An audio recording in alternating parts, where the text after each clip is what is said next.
দর্শক সবাইকে আমন্ত্রণ জানাচ্ছি প্রবাসী বাংলাদেশে, আপনাদের সঙ্গে আছি আমি ফয়সাল তিতুমির। যুক্তরাজ্যে জাঁকজমক আয়োজনে অনুষ্ঠিত হলো টমি মিয়া অ্যাওয়ার্ড অনুষ্ঠান। সেরা শেফ, রেস্টুরেন্ট, টেক অ্যাওয়ে সহ বিভিন্ন ক্যাটাগরিতে দেয়া হয় পুরস্কার।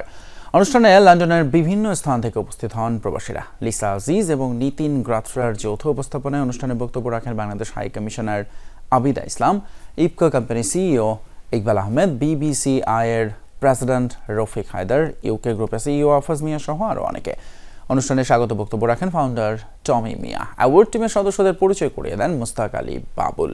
এ সময় লাইফ অ্যাচিভমেন্ট অ্যাওয়ার্ডস তুলে দেওয়া হয় আলহাজ মানিক মিয়াকে। এবছর champion of champion chef award পান কামাল হোসেন জুনেদ এবং Saeed Ahmed. Culinary cooking queen প্রতিযোগিতায় প্রথম হয়েছেন Chieko Cooper, runner up Husna Ara Begum এবং তৃতীয় স্থান অর্জন করেন মঞ্জু আরা খাতুন। সম্মাননা প্রদানের পাশাপাশি ছিল সাংস্কৃতিক আয়োজন।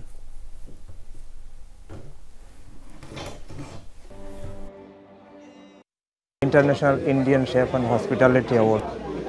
Aske দেখছেন in a full house at the ILEC Conference Center. We put on a lot of work over almost a year now. আমি আমার টিম লইয়া কাজ করলাম। এই ইন্ডাস্ট্রি বাছাই রাখতে হইলে we have to do these kind of awards. খালি আমি নাই, there are other my friends are doing it. সবাই এই ইন্ডাস্ট্রি লইয়া কাজ করলাম, আমিও চেষ্টা করলাম। কাতারে আয়োজিত হয়েছে বিদায়ী সংবর্ধনা অনুষ্ঠান। বৃহত্তর চট্টগ্রাম সমিতির সহসভাপতি প্রবাসী মোহাম্মদ জাহাঙ্গীর আলমকে সংবর্ধনা দেয়া হয়। রাজধানী দোহায় শুক্রবার এই সংবর্ধনা অনুষ্ঠানের আয়োজন করা হয়। বৃহত্তর চট্টগ্রাম সমিতির সভাপতি রফিকুল ইসলাম হেলালের সভাপতিত্বে এবং সাধারণ সম্পাদক কাজী হাসান বিল্লার পরিচালনায় অতিথি হিসেবে বিদায়ী মোহাম্মদ জাহাঙ্গীর আলমের পাশাপাশি বক্তব্য রাখেন নুরুল আলম, নূর মোহাম্মদ, মাওলানা কেফায়েতুল্লাহ, নুরুল আফসার সহ আরও অনেকে। এ সময় জাহাঙ্গীর আলমের বিভিন্ন সামাজিক ও রাজনৈতিক দায়িত্ব পালন নিয়ে কৃতজ্ঞতা প্রকাশ করেন প্রবাসীরা।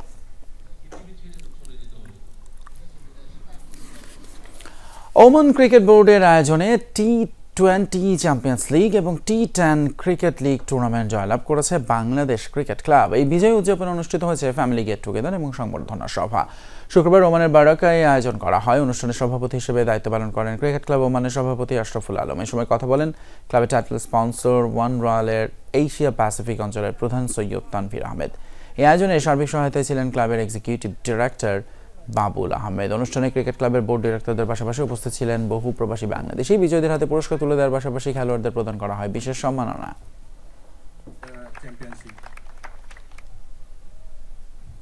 স্পোর্টসের প্রতি আমাদের কোম্পানি সবসময় একটা সফট কর্নার আছে, আর যখন কথাটা থাকে বাংলাদেশি ব্যাপারটা, বাংলাদেশ জড়িত, তখন আমি তো আমার ইমোশন পার্সোনাল সবসময় কাজ করে। আমরা এটা প্ল্যানিং করতেছি অতি শীঘ্রই, কিন্তু আমাদের একটা একাডেমি এখানে হবে যেখানে আমাদের ট্যালেন্ট হান্ট হবে। বাংলাদেশে পোষিন করা বীরভূমের 2 পরিবারের 6 সদস্যকে ফেরত আনার নির্দেশ দিল কলকাতা হাইকোর্ট। শুক্রবার শুনানি শেষে দেওয়া হয় এই নির্দেশনা। বলা হয় আগামী 4 সপ্তাহের মধ্যেই তাদের ফেরত আনতে হবে ভারতে। বিচারপতি তপব্রত চক্রবর্তী এবং বিচারপতি ঋতুব্রত কুমার মিত্রের ডিভিশন বেঞ্চ এই নির্দেশ দেন। এর আগে সোনালী বিবি সহ 6 জনকে বাংলাদেশ হিসেবে চিহ্নিত করে ভারতের কেন্দ্রীয় সরকার। এরপর তাদের বাংলাদেশে পাঠানোর সিদ্ধান্ত নেয় মোদী প্রশাসন। কেন্দ্রীয় সরকারের এই পদক্ষেপের সমালোচনা করে সিদ্ধান্ত খারিজ করে দেন কলকাতা হাইকোর্টের ডিভিশন বেঞ্চ। আদালত জানিয়েছে তারা যে ভারতীয় নাগরিক সেটা প্রমাণিত, তাই তাদের দেশে ফেরানোর দায়িত্ব ভারতেরই।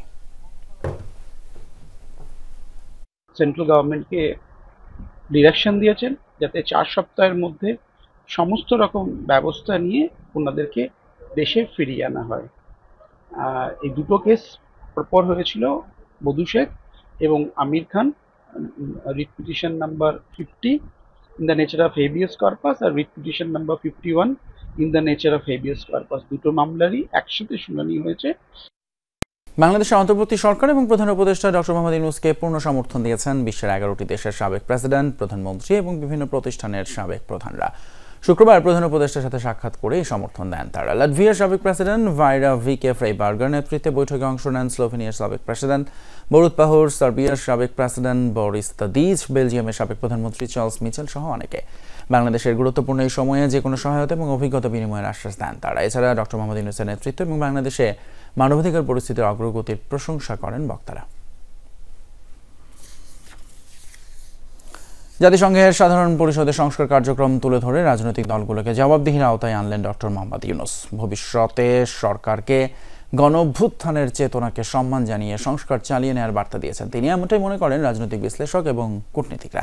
একই সঙ্গে নির্বাচনী বার্তায় বিশ্বকে জানিয়েছেন গণতান্ত্রিক অভিযাত্রায় কারো আস্থা নষ্ট করবে না বাংলাদেশ। আলমিন হক আহনের প্রতিবেদন। জুলাই গণ অভ্যুত্থানের যে আকাঙ্ক্ষা, সেই আকাঙ্ক্ষা থেকে বাংলাদেশের যে অভিযাত্রা, সেই গল্পই বিশ্বমঞ্চে তুলে ধরেছেন ডক্টর মোহাম্মদ ইউনূস। তিনি বলেছেন সংস্কারের কথা, বাংলাদেশ যে এগিয়ে যাচ্ছে সেই কথাও জানিয়েছেন বিশ্ববাসীকে। প্রধান উপদেষ্টা ডক্টর মোহাম্মদ ইউনূস জানিয়েছেন যে বিপুল সমর্থনের মাধ্যমে অন্তর্বর্তী সরকার গঠিত হয়েছে, তাতে সহজেই নির্বাহী আদেশে সংস্কার কাজ বাস্তবায়ন করা যেত, কিন্তু অন্তর্ভুক্তিমূলক ও টেকসই পথ বেছে নিয়েছে সরকার। রাজনৈতিক বিশ্লেষক ও কূটনীতিকরা বলছেন জাতিসংঘে দেশের রাজনৈতিক দলগুলোর প্রতি বিশেষ বার্তা দিয়েছেন তিনি। সংস্কার কিন্তু একদিনের বিষয় নয়, এটা কিন্তু একটা প্রক্রিয়া।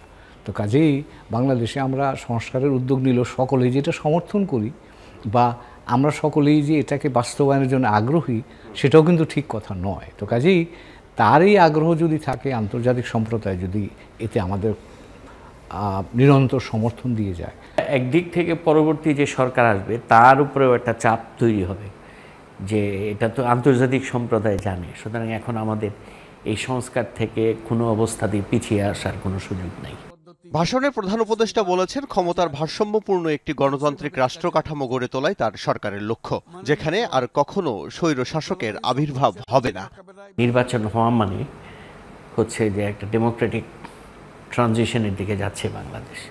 সে ডেফিনেটলি এই মেসেজটা তো ভালো মেসেজ এবং আন্তর্জাতিক সম্প্রদায় আমি মনে করি যে এটা ভালোভাবেই নেবে, কারণ সবাই চাইতেছে যে বাংলাদেশে একটা নির্বাচিত সরকার আসুক। একই সাথে অর্থ পাচার নিয়ে বাংলাদেশের মতো দেশগুলো কতটা ভুক্তভোগী সে ব্যাপারে বিশ্বের নজর দেওয়া জরুরি বলে মনে করেন প্রধান উপদেষ্টা। জাতিসংঘে ডক্টর ইউনূসের এই বক্তব্য সময় উপযোগী বলে মনে করছেন এই কূটনীতিক। বাংলাদেশের মতো দেশ, যারা আমরা অপেক্ষাকৃত কম শক্তিশালী দেশ, তাদের পক্ষ থেকে যখন বলা হচ্ছে যে এরকম পাচারের বিরুদ্ধে আন্তর্জাতিক একটা প্রতিরোধ দরকার, উদ্যোগ দরকার, আমার ধারণা এটা কিন্তু অনেকেরই দৃষ্টি আকর্ষণ করবে। এখন প্রতিবেশী দেশের বিভ্রান্তিমূলক প্রচারণা এবং ঘৃণাত্মক বক্তব্য নিয়েও কৌশলী বার্তা দিয়েছেন প্রধান উপদেষ্টা, এমনটাই মনে করেন রাজনৈতিক বিশ্লেষক। আমার মনে হয় ওনার মাথায় কাজ করছে যে একটা স্মুথ পাওয়ার ট্রানজিশন দরকার, এখন কোনো ঝামেলায় হয়তো সে জড়াইতে চাচ্ছে না। বাংলাদেশ কিন্তু আমরা ভুক্তভোগী হচ্ছি আমাদের সীমান্তের বাইরে থেকে বিভিন্নভাবে। এখন বাংলাদেশের বিরুদ্ধে অপপ্রচার হচ্ছে, সরকারের বিরুদ্ধে অপপ্রচার হচ্ছে। তো কাজে সেই জায়গাগুলোর মাধ্যমে তিনি আমাদের কথাটাই বৈশ্বিক প্রেক্ষাপট দিয়ে বোঝাবার চেষ্টা করেন। শান্তিতে নোবেলজয়ী ইউনূস পারমাণবিক অস্ত্রের বিস্তার রোধ চেয়েছেন। এছাড়া 8 বছর ধরে চলা রোহিঙ্গা সংকটের অবসান চেয়ে বিশ্বকে যে বার্তা তিনি দিলেন তা খুবই জরুরি বলে মত সবার। 8 বছর পার হয়ে গেল, রোহিঙ্গা সংকটের কোনো সমাধান হলো না। আল আমিন হক আহন, যমুনা নিউজ, ঢাকা। বিশ্ব পর্যটন দিবস উপলক্ষে পঞ্চগড় এবং কক্সবাজারে আলোচনা সভা ও শোভাযাত্রা হয়েছে। শনিবার বিকেলে পঞ্চগড়ে তেঁতুলিয়া উপজেলার তেঁতুলতলায় শোভাযাত্রা শুরু হয়। শোভাযাত্রাটি তেঁতুলিয়া চৌরাস্তা থেকে বের হয়ে বিভিন্ন সড়ক প্রদক্ষিণ করে, পরে সংক্ষিপ্ত সভা অনুষ্ঠিত হয়। এ সময় বক্তারা তেঁতুলিয়াকে পর্যটন নগর হিসেবে ঘোষণা এবং বাস্তবায়নের দাবি জানান। পর্যটন খাতে আরও বরাদ্দ ও সমস্যা দূরকরণের দাবিও জানান তারা। আয়োজনে ছিল north Bangla travel and tourism ও উপজেলা প্রশাসন। নানা আয়োজনে কক্সবাজারে পালিত হলো পর্যটন দিবস। সকালে জেলা প্রশাসনের উদ্যোগে একটি শোভাযাত্রা বের হয়। সমুদ্র সৈকত সংলগ্ন সুগন্ধা পয়েন্ট থেকে পায়রা ও বেলুন উড়িয়ে এই দিবসের অনুষ্ঠানের সূচনা করেন কক্সবাজারের জেলা প্রশাসক। পর্যটন সংশ্লিষ্ট বিভিন্ন প্রতিষ্ঠান ও ব্যবসায়ী, জেলা প্রশাসন সহ পর্যটনের সাথে সংশ্লিষ্ট নানা সংগঠন, উন্নয়ন সংস্থা নিজস্ব ব্যানারে এই র্যালিতে অংশ নেয়। র্যালিটি সৈকতের লাবণী পয়েন্টে এসে শেষ হয়। নজর দেব খেলার খবরে। এশিয়া কাপের ইতিহাস গড়া ফাইনালে আজ ভারত পাকিস্তান মহারণ। ফাইনাল ব্যাটলের আগে অনুশীলন করেনি টিম ইন্ডিয়া, করেছে রিকভারি সেশন। অন্যদিকে বড় শটের মহড়ায় নিজেদের ঝালিয়ে নিয়েছে পাকিস্তান। চাপ সামলে নিজেদের সেরাটা দেওয়ার প্রত্যয় দু দলের। ভারতের নবম নাকি পাকিস্তানের তৃতীয় শিরোপা? দুবাইয়ে উত্তর মেলানোর লড়াই শুরু। বাংলাদেশ সময় রাত 8:30। 1984 সালে যাত্রা শুরু করা এশিয়া কাপের বয়স এখন 41 বছর। একে একে পেরিয়েছে 16 আসর, তবুও ফাইনালের মঞ্চে দেখা হয়নি দুই চিরপ্রতিদ্বন্দ্বী ভারত পাকিস্তানের। এবার নতুন ইতিহাসের সামনে এশিয়া কাপ 2025। পরিসংখ্যান বলছে ভারতের বিপক্ষে সবশেষ 4 টি-20তেই হেরেছে পাকিস্তান। টানা 6 ম্যাচ জিতে এই আসরে সবচেয়ে সফল দল ভারত। ব্যাটিং, বোলিং, ফিল্ডিং সব বিভাগেই অন্যদের চেয়ে এক ধাপ এগিয়ে টিম ইন্ডিয়া। অভিষেকের চোট গুরুতর নয়, খেলবেন পাকিস্তান ম্যাচে। হার্দিককে নিয়ে সিদ্ধান্ত নেওয়া হবে ম্যাচের আগে ফিটনেস টেস্টের পর। খেলোয়াড়দের সংগঠিত করার জন্য আলাদা পুল সেশন আছে। বড় ম্যাচের জন্য মানসিকভাবে প্রস্তুত হতে ম্যাসাজ নিতে পারবে তারা। এটি দ্রুত নিজেদের চাপমুক্ত করা ও স্মার্ট ক্রিকেট খেলার কৌশল। ম্যাচের আগে কোনো অনুশীলন থাকছে না। অন্যদিকে পাকিস্তান দল মানেই অনিশ্চয়তা আর বিস্ময়। বাংলাদেশের বিপক্ষে হারের মুখ থেকে ফিরে ফাইনালে ওঠা তার বড় উদাহরণ। ফাইনালের আগে বড় শটের অনুশীলনে নিজেদের ঝালিয়ে নিয়েছে সালমান আঘার দল। চাপ সামলে নিজেদের সেরাটা দিতে চায় তারা। পাকিস্তান ইন্ডিয়া কা জাহির বাত প্রেসার তো রহতা হি হ্যায়। দুই দলের উপর সমান চাপ থাকবে। ফাইনালে আলাদা একটা চাপ তো আছেই। আমরা চেষ্টা করব সেরাটা দেওয়ার। যারা কম ভুল করবে তারাই ম্যাচ জিতবে। আমরা চেষ্টা করব ফাইনালে যাতে ভুল কম হয়। কম গলতিयां करती है वही जीती है और हम कोशिश करेंगे। এই ফরম্যাটে ভারত পাকিস্তান মুখোমুখি হয়েছিল সেই 2007-এর প্রথম টি-20 বিশ্বকাপের ফাইনালে। পাকিস্তানের 5 রানে হারার সেই জোহান্সবার্গের রাত নিশ্চয়ই দুবাইয়ে ফেরাতে চাইবে না পাকিস্তান। অন্যদিকে টি-20তে 15 দেখায় 12 বারই জেতা ভারত চাইবে আরও একবার পাকিস্তানকে পরাজয়ের তিক্ত স্বাদ দিতে। ভারতের নবম নাকি পাকিস্তানের তৃতীয় শিরোপা, লড়াইটা সেই প্রশ্নের উত্তর খোঁজার। তবে লড়াইটা শুধু 22 গজই ব্যাট বলের নয়, লড়াইটা আত্মমর্যাদারও, লড়াইটা ইগোরও। স্নায়ুচাপ ধরে রেখে দুবাই আন্তর্জাতিক ক্রিকেট স্টেডিয়ামে যারা দিতে পারবে নিজেদের সেরাটা, দিন শেষে চ্যাম্পিয়ন হবে তারাই। রঞ্জন শান্ত, যমুনা স্পোর্টস, দুবাই, সংযুক্ত আরব আমিরাত। একাডেমি অ্যাওয়ার্ড বা অস্কার পুরস্কারের আন্তর্জাতিক ফিচার ফিল্ম বিভাগের জন্য বাংলাদেশ থেকে মনোনীত হলো বাড়ির নাম শাহানা চলচ্চিত্র। রাজধানীর 5 তারকা হোটেলে বাংলাদেশ ফেডারেশন অফ ফিল্ম সোসাইটিজের তত্ত্বাবধানে একটি সংবাদ সম্মেলনে ঘোষণা করা হয় বাছাইকৃত সিনেমার নাম।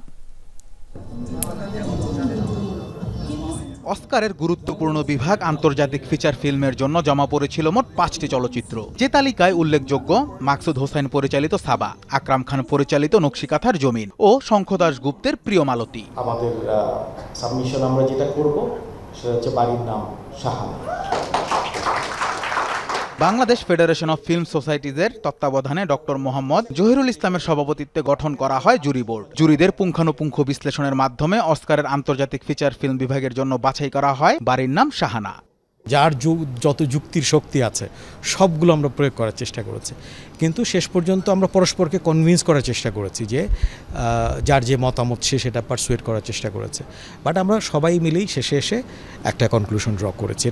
সত্য ঘটনা অবলম্বনে নির্মিত চলচ্চিত্রটির গল্প পরিচালক লিসা গাজীর নিজের জীবন থেকে নেয়া। পাশাপাশি চিত্রনাট্যও এই নির্মাতার, যেখানে উঠে এসেছে লিঙ্গ বৈষম্য, বিবাহ বিচ্ছেদ এবং সামাজিক অসঙ্গতি থেকে এক নারীর ঘুরে দাঁড়ানোর গল্প। বাড়ির নাম শাহানা প্রিমিয়ার্ড হয়, ওয়ার্ল্ড প্রিমিয়ার হয়েছিল মামি মুম্বাই ফিল্ম ফেস্টিভ্যালে, এবং সেখানে জেন্ডার সেন্সিটিভিটি অ্যাওয়ার্ড পায়। অনেকটাই আমার নিজের জীবন থেকে নেয়া। আমার 90s-এ আমি একজন ডিভোর্সি ছিলাম এবং আমিও অনেকটা পালিয়ে এসেছিলাম আমেরিকা থেকে। তো আমার জীবনের অনেক অংশ, অনেক প্রতিফলন ছবিটার মধ্যে আছে। সিনেমায় দীপা চরিত্রে অভিনয় করেছেন অভিনেত্রী আনান সিদ্দিকা। মুখ্য চরিত্রের পাশাপাশি ছিলেন সহচিত্রনাট্যকারের ভূমিকাতেও। বাড়ির নাম শাহানা নামে ওনার একটা শর্ট স্টোরি আছে, 2011-তে পাবলিশড হয়েছিল। তো উনি ডিসাইড করেন যে আচ্ছা আমি এটা নিয়ে একটা সিনেমা বানাবো।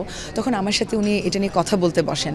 তো যখন কথা বলতে বসেন তখন প্রথমেই লিসাপা বলে যে জানিস কেন জানি আমি তোকে দেখি দীপা চরিত্রটাতে। যখন এটা নিয়ে কথা বলতে বলতে আমরা 5টার মতো সিন কাইন্ড অফ লিখে ফেলি।